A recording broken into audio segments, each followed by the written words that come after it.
Saludos amigos de este programa Cuba y su historia. Mi nombre es Alberto Müller, parte de la programación en español de la WLRN, Televisión Pública.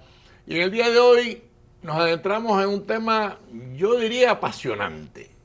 No es que los temas aquí casi siempre buscamos que sean interesantes. El de hoy es apasionante. Es apasionante porque se adentra en una temática que todavía es polémica entre los historiadores, pero que aporta a la historiografía cubana algo que hacía falta. Y por supuesto, durante el programa ustedes van a conocer los detalles de parte del autor de un libro que estremeció ese tema historiográfico del inicio de la Revolución Cubana. Me refiero a César Reynel Aguilera, que es mi invitado, además mi amigo, con nosotros hoy. ¿Cómo estás, César Reynel? Encantado de estar aquí una vez más. Mucho gusto y un placer y un honor. Pues amigos de este programa de Cuba y su historia, César Reynel publicó un libro, El Soviet Caribeño, que delata, en cierto sentido, las vinculaciones de Fidel Castro con la inteligencia soviética, inclusive desde la época del Moncada, cuando todo el mundo pensaba que Fidel Castro era un dirigente frustrado de la Universidad de La Habana, un pequeño gángster universitario. No. Además de eso, de su frustración y de su gangsterismo, era un hombre perfectamente combinado por la inteligencia soviética antes del triunfo de la revolución. Así que ese tema, obviamente, no deja de ser apasionante, pero estamos trayendo este día, Cuba y su historia, al autor del libro. César, bienvenido a este programa una vez más. Qué bueno verte. Sé que vives lejos de aquí, porque creo que vives por Canadá, pero siempre encontrarme contigo no solamente me resulta muy agradable por tu trabajo historiográfico sobre la Revolución Cubana, también tuve el privilegio de conocer a tu padre en la universidad, en la época del año 59, 60, recién triunfada la revolución, y tengo un grato recuerdo de tu padre, al margen de que discrepamos en la manera de pensar, pero bueno, hay que aprender a discrepar y hay que aprender a querer a pesar de la discrepancia. Háblanos un poco de tu libro, ¿qué te motiva a escribir El Soviet Caribeño para empezar? Lo que yo escuché todas esas conversaciones en casa, los amigos, mi hermana después me las refería, mis tíos, de dos de las tres grandes organizaciones que lucharon contra Fulgencio Batista, ¿no? 26 de julio, el Partido Comunista y sobre todo el Directorio Estudiantil Universitario. Mi madre viene de las células de acción y sabotaje del movimiento 26 de julio, el viejo era el secretario general de la Juventud Socialista, la Juventud Comunista en la Universidad de La Habana, y gracias a eso yo tuve, si se quiere, una visión de las dos organizaciones, de la contribución que ambas organizaciones tuvieron. Y durante mucho tiempo yo me di cuenta, ¿no? Yo había escuchado que una buena parte del esfuerzo organizativo que hay detrás de una lucha como la que se planeó y se llevó a cabo contra Fidel Castro por los miembros del 26 de julio, en los puntos claves, en los momentos importantes, estaba el aparato del partido, pero no el aparato político del partido, sino el aparato de inteligencia, lo que yo escuché que era referido como, eso son cosas de la gente de Fabio. Era esa frase que yo escuchaba, ¿y quién será el Fabio ese? Yo crecí con la certeza absoluta de que muchas de esas historias que yo escuché eran verdad, pero también pensé que no se podía probar historiográficamente, porque, bueno, eso se mantiene en secreto por las razones obvias que se explican en el libro. En un momento determinado decidí empezar a escribirlo como ficción, que es lo que todavía estoy haciendo. Yo estoy desarrollando un grupo de novelas sobre ese tema. Y cuando empecé a investigar lo que se debe investigar para una ficción, el fondo de la época, los nombres, las fechas, empecé a darme cuenta, primero, que yo tenía una serie de libritos que mi madre me enviaba a Canadá muchos de ellos dedicados por los autores, dicho sea de paso. Y que ella siempre ella sabía en lo que yo andaba y pensaba que esos libros me podían ayudar, pero sobre todo que habían informaciones muy, muy fidedignas, que no se pueden rechazar, que no pueden ser descartadas a partir de la liberación de los antiguos archivos de la Unión Soviética, de una parte de los antiguos archivos de la Unión Soviética, sobre todo los archivos de la Tercera Internacional o el Comintern, y muchos archivos también de los antiguos países del campo socialista, sobre todo de Checoslovaquia. Y cuando yo empecé, yo tenía un conocimiento de yo saber quién era quién. Eso es algo que pasa mucho con los estudios de la mal llamada. Yo te voy a interrumpir un segundo, Sí.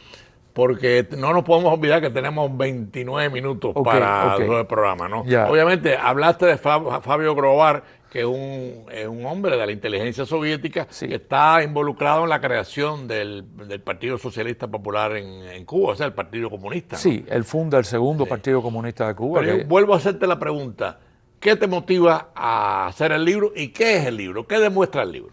Lo que me motiva es que me di cuenta que podía probar historiográficamente lo que había escuchado en mi casa durante muchos años, y lo que cuenta el libro es esencialmente que la mal llamada Revolución Cubana es, desde el punto de vista organizativo y en los puntos claves que podían haber llevado a su fracaso, es el producto de la protección que el viejo Partido Comunista, el ala del aparato de inteligencia del viejo Partido Comunista le dio a Fidel Castro desde que empezó en la Universidad de La Habana en los años 45, y en todo momento el libro demuestra que en todas las acciones del castrismo, en todas las acciones de Fidel Castro contra Fulgencio Batista e incluso antes de Fulgencio Batista, siempre en los puntos claves estaban hombres del partido monitoreando. El libro, por ejemplo, explica que la generación del centenario, que siempre se piensa que surgió de la nada, es una hechura de Flavio Bravo. Flavio Bravo era uno de los miembros del aparato de inteligencia del partido que estaba llamado a ser el delfín de Fabio Grobar, el hombre que debía sustituir a Fabio Grobar cuando Fabio muriera. Entonces eso es lo que me lleva a mí a decir la visión que existe internacionalmente, la narrativa aceptada que existe sobre la mal llamada Revolución Cubana, es una narrativa que no encaja con lo que yo escuché. Y lo que yo escuché permite explicar muchas cosas que de otra forma no se podrían explicar. Muchos puntos oscuros, muchos momentos en los cuales se ha recurrido a la suerte o a que Fidel Castro estaba untado, como se dice en español habanero. Y en realidad, cuando uno lee el libro, uno descubre que detrás de todo eso había un aparato de inteligencia protegido. Hay algo que yo quería introducir en el programa, porque no nos olvidemos que estamos caminando con historia, o sea, estamos haciendo historia humildemente, pero la estamos haciendo, ¿no? Y en esa época, a Fidel Castro, los revolucionarios no comunistas, que yo diría que era un número considerable, consideraron a Fidel Castro un traidor, precisamente cuando decide invitar a Mikoyan a La Habana, cuando decide tomar el camino del comunismo. Pero resulta, evidentemente, esta tesis de César Reynel no altera la traición. Fidel Castro había firmado con José Antonio Echeverría y Fran País en México el famoso Pacto de México, donde se comprometía al camino democrático. Después había firmado en la Sierra Maestra con Felipe Paso la Carta de la Sierra Maestra, donde se comprometía con este grupo de intelectuales como Felipe Paso y Raúl Chivas, igual a una vez triunfado la revolución, el camino democrático. Todo eso. Después está el Pacto de Caracas también, que lo firma el 26 de julio con el directorio de los grupos que estaban en Caracas exiliados. Igual, Fidel Castro llega al poder y hace añicos esos compromisos de democracia. Y César Reynel es el que nos viene a aclarar por qué se hace añico, pero en ninguno se altera la traición. O sea, la traición de Fidel Castro por su compromiso con el Partido Comunista es todavía más, yo diría, más fácil de aborrecer y de sentir cómo un hombre sin escrúpulos es capaz de traicionar a todo un pueblo con el tema de la Revolución Cubana. El problema es que no podía dejar de hacerlo. La vida le dependía, o sea, su vida dependía de eso. Si uno mira la capacidad que tuvo, es importante recordar que probablemente la primera organización terrorista que existió en Cuba, muchas veces se habla del ABC durante la lucha contra Machado, sí, pero no se menciona con un silencio muy culpable. El Frente Rojo. El Frente Rojo, que lo creó Ramón Nicolau a su regreso después de haber sido entrenado en la Unión Soviética, y era una organización que tenía una excelente capacidad, una malvada capacidad para sacar del juego a quien quisieran, a quien se les opusiera. El ejemplo típico es Sandalio Junco, un hombre que decidió irse por la vía del trotskismo y lo mataron. Y el problema es también que en un momento determinado y el partido logra un nivel, el aparato de inteligencia del Partido Comunista logra un nivel de penetración tan alto dentro de los cuerpos represivos de la Cuba republicana, que ya entonces podía ejercer la violencia de forma indirecta a través de esos cuerpos represivos, a través de los hombres que tenía posicionados dentro de esos cuerpos represivos. Entonces Fidel Castro en algún momento tiene que haberse dado cuenta que esa maquinaria que lo estaba usando era una maquinaria que era capaz de protegerlo, que era capaz de auparlo, de crearle una imagen como la que tiene hasta ahora, pero también era capaz de sacarlo del juego. Ya inmediatamente después del triunfo, todo el aparato de seguridad personal de Fidel Castro era de los comunistas. El jefe del trabajo político en la seguridad personal de Fidel Castro en el año 59 era Florentino Aspillaga padre, que era un hombre que venía del viejo partido. Entonces él, durante todo ese tiempo, sí, traicionó, es verdad que traicionó, pero también es verdad que no podía dejar de hacerlo. Lo iban a matar si eso no pasaba. Tú mencionas a Junco y en ese mismo marco, me alejo un segundito del tema, ¿podría estar Mella? Mella lo convirtieron en bandera, lo dejaron, hay un extraordinario paralelismo entre lo que el partido le hizo a Mella y lo que después el castrismo, supuestamente, en realidad fue el mismo partido que estaba detrás de Fidel Castro, le hizo a Fidel Castro, a Ernesto Che Guevara. Eso está muy bien explicado en el libro, el paralelismo, la forma en que eso fue manejado. El problema es que cuando Mella muere, el partido no tiene un nivel muy alto de penetración todavía dentro de los cuerpos represivos de Machado, y un poco que lo que hicieron fue quitarle protección a Mella. Que lo mataran. Y dejarlo que lo mataran. O sea, yo coincido con la teoría de la hija de Mella, que dice el partido fue el autor intelectual de la muerte de mi padre, Machado fue el autor físico, el ejecutor de esa muerte.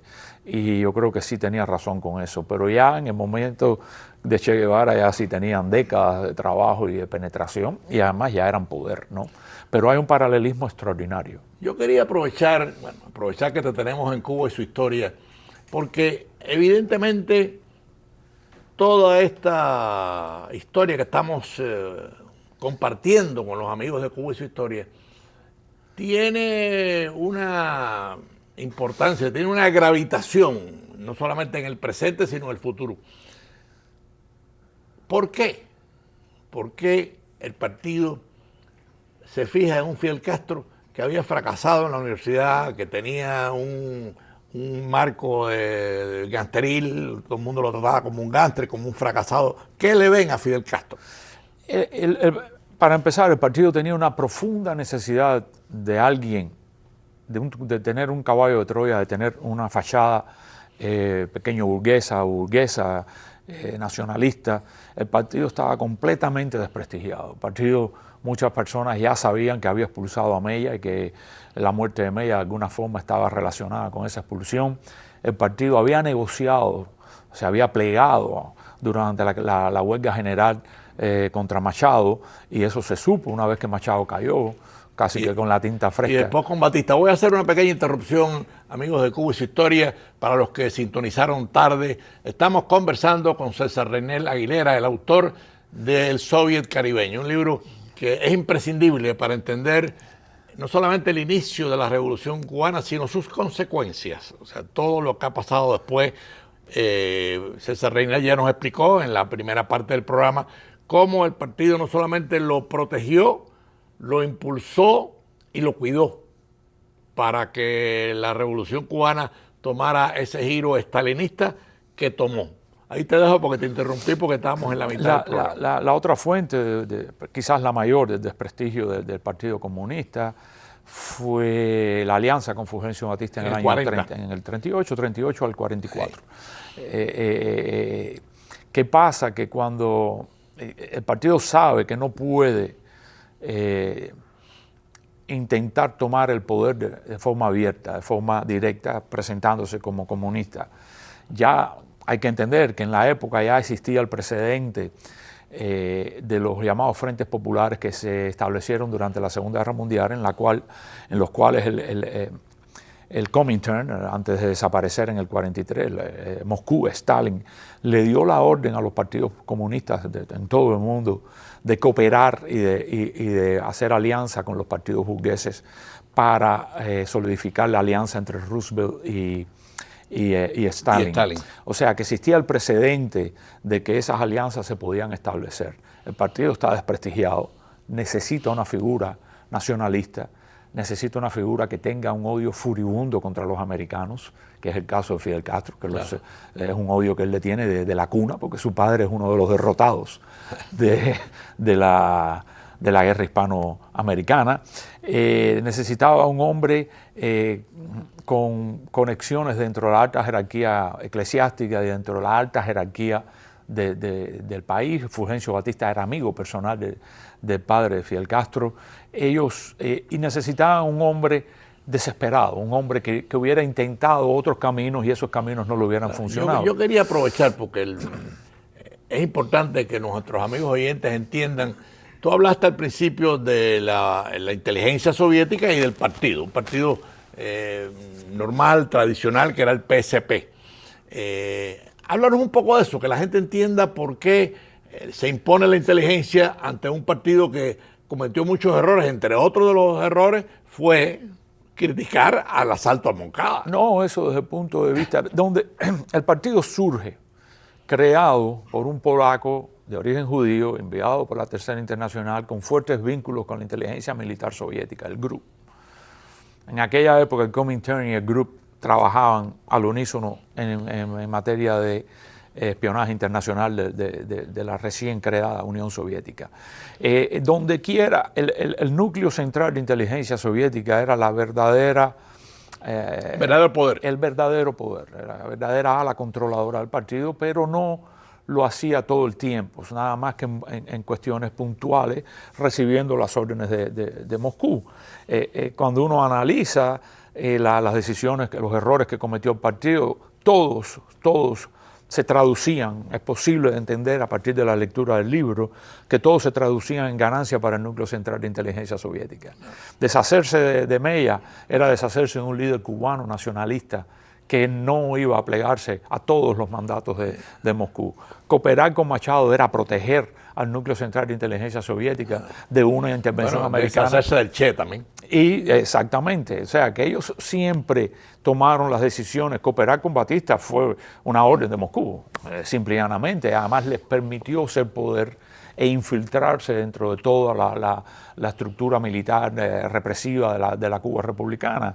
Entonces, donde quiera que hubo dos posiciones, o sea, la posición política de que, por ejemplo, vamos a pagar un precio político muy alto aliándonos con Batista en el 38, se impuso la opinión del núcleo central de inteligencia soviética, ¿ok? Los tipos dijeron, oye, eso es lo que dice Moscú y además lo vamos a utilizar para penetrar. César Raynel, una pregunta que surge, obviamente casi espontáneamente. ¿Qué queda de ese núcleo de inteligencia estalinista famoso, el Comintern, después todo lo que hemos visto con la Revolución Cubana y con otras cosas? ¿Qué queda de esa? Los hijos de esos tipos son los que están mandando en Cuba en este momento. Si uno mira la estructura del poder en Cuba en este momento. ¿Pero qué queda en Rusia de eso? En Rusia queda la agentura, quedan los canales de manipulación, porque ¿qué pasa? Muchos de esos agentes, una vez que se cayó Rusia, muchos se quedaron silencio, ¿no? Pero existe un elemento muy fuerte de penetración que los soviéticos tuvieron y eso generó una enorme cantidad primero de agentes reclutados y segundo, de informaciones que permiten reclutar a otros agentes. Yo creo que una buena parte del éxito que Putin ha tenido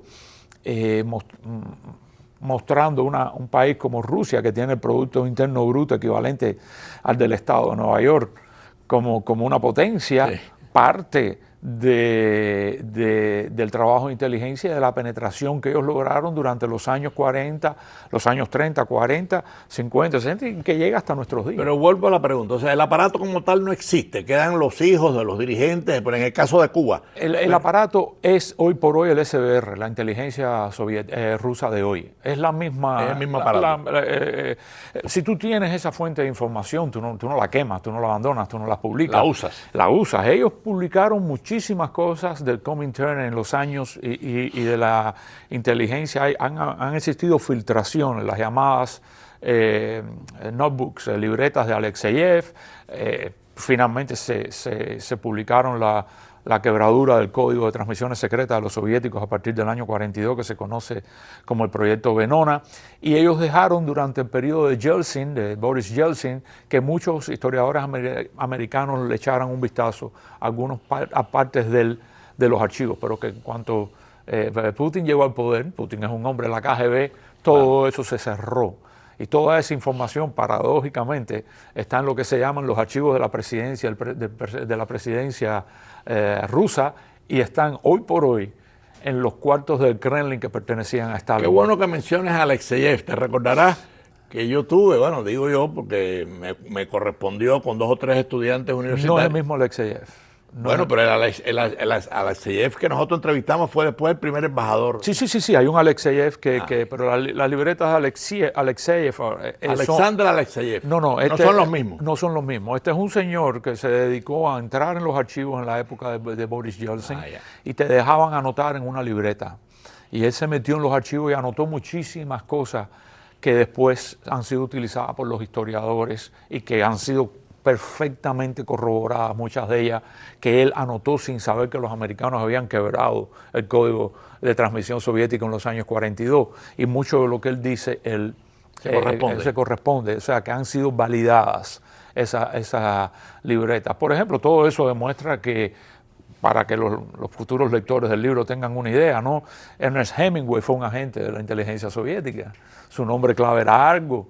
Entonces los historiadores americanos han llegado a la conclusión de que sí, eso es verdad, y que tuvo una reunión con Jacob Goebbels en Nueva York y que había sido reclutado, pero que nunca lo usaron porque Hemingway era un tipo muy voluble. Nieto Varich, cuando analizamos el soviet caribeño, descubrimos que en Cuba Ernest Hemingway sí trabajó para el núcleo central de inteligencia soviética y su manejador inicial fue Ramón Nicolau. Oye. Entonces los americanos se están perdiendo. Háblanos un poco de Nicolau. Nicolau regresa a Cuba. Ramón Nicolau es un zapatero que es elegido, o sea, es miembro del Comité Central de ese PCC originario en el año 28, creo, si mal no recuerdo. Él enseguida se convirtió en uno de los hombres de confianza de Fabio Grovar.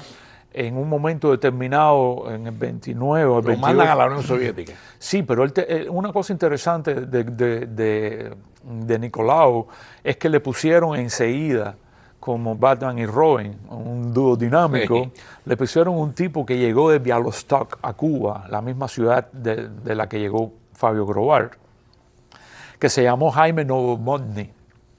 Yo lo muestro en el libro, que es otra de esas figuras grises que nadie conoce en Cuba, pero que siempre estuvo en todo, siempre al lado de Nicolau. ¿Por qué?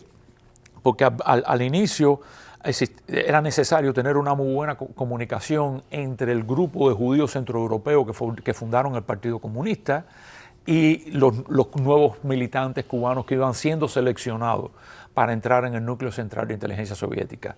Novomodny y Nicolau se van juntos a estudiar en la Unión Soviética. Nicolau es el primer latinoamericano que matricula en la Academia Frunze, que era el equivalente de West Point en la época. Ahora, César, yo quería, porque estamos ya en los últimos minutos del programa, obviamente en Cuba acaba de ocurrir un hecho casi sorpresivo, ¿no? Me refiero a las manifestaciones del 11 de julio, donde cientos de miles de cubanos salieron confiados en que una manifestación pacífica gritando libertad no iba a tener grandes consecuencias, aparentemente sí las tuvo. Ese hecho puede implicar que el aparato de inteligencia que todavía está vigente en Cuba y que todavía mantiene un Díaz-Canel en el poder, esté debilitado. O sea, ¿cómo no leyeron cómo no hubo una lectura previa de lo que ocurrió el 11 de julio? Es muy probable que ellos hayan tenido los indicios, pero acuérdate que una de las cosas que le pasa a los regímenes totalitarios, socialistas, es que se intoxican con su propia información y se intoxican con su propia desinformación y llegan a creerse las mentiras que ellos mismos crean. Hay montones de ejemplos de personas que sabían, por ejemplo, que en la Unión Soviética un dato era mentira, que ellos lo habían creado para propaganda internacional del régimen, y sin embargo la nomenclatura les citaba esos datos y ellos se reían, decían, no, eso no es verdad, eso lo inventamos nosotros. ¿Cómo? Esta gente no leyeron eso, pero cualquier persona que siga mi blog o cualquier persona que en la época cuando yo tenía Twitter mirara mi Twitter, meses, años antes, yo siempre que había una injusticia reportada, que había una golpiza, que había un balcón derrumbado, yo siempre ponía la noticia y lo único que ponía en el encabezamiento era un día. Bueno, amigos de Cuba y su historia, estamos llegando ya a los minutos finales de este programa que ha tratado un tema, como les dije al principio, un tema estremecedor, un tema de historiografía muy fuerte. ¿Cómo obtener tu libro? Porque hemos hablado del soviet caribeño que en cierto sentido delata este compromiso de Fidel Castro con el comunismo, con la inteligencia soviética. ¿Cómo obtener tu libro para...? Está en Amazon, tanto en versión electrónica como en versión en papel, tarda 2 días en llegar.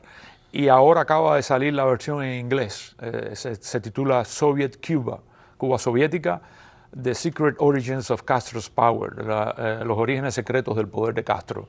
Ya están las 2 ediciones disponibles, tanto en papel como electrónica, bueno. Y es muy fácil, es nada más que ir y bueno, comprar. Pues no me queda más que felicitarte. Muchas gracias. Sido un agrado tenerte nuevamente en un programa, porque hemos estado en varios programas. Amigos de Cuba y su historia, ustedes han escuchado de primera nota, o sea, del primer testigo, de un libro que puso en evidencia que Fidel Castro, antes del triunfo de la revolución, ya estaba comprometido con el comunismo internacional, con los soviéticos, para que la revolución cubana fuese comunista. Gracias, César Reynel Aguilera, por tu presencia en Cuba y su historia. Y tengan todos un fin de semana feliz y nos vemos el próximo domingo. Son 3 décadas de destierro y desunión, 30 años de duro exilio, extranjero domicilio, qué pena de son que canta, errante generación.